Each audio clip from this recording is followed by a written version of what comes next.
ఆత్మీయంగా ఇక్కడ తిమోతికి అంటాడు కదా, నువ్వు నీతిని సంపాదించుకో తిమోతి, నువ్వు భక్తిని సంపాదించుకో, నీ ఆత్మీయతను నువ్వు సంపాదించుకో, విశ్వాసము, ప్రేమ, ఓర్పు, సాత్వికము, వీటిని నువ్వు సంపాదించుకో.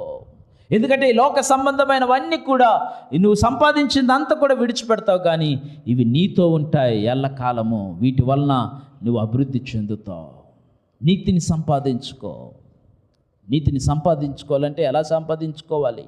ప్రభు దగ్గరికి రావాలి. ఆయనే నీతిమంతుడు. హల్లెలూయా. ఆయన తన నీతిని నీకు ఇస్తాడు. ఈ నీతి అనేది దేవుని దగ్గర మనం కొనలేం ప్రియులారా. ఏ పాప అయితే యేసు ప్రభు దగ్గరికి వచ్చి పాప క్షమాపణ పొందుతాడో, పాపాలు ఒప్పుకుంటాడో, ప్రభువా నన్ను క్షమించు, నీ రక్తంతో నన్ను కడుగు ప్రభువా అని ప్రార్థన చేస్తాడో, ప్రభు తన నీతిని ఈ యొక్క పాపికి ఇస్తాడనమాట. రక్షణ ప్రార్థన అంటారు అదే.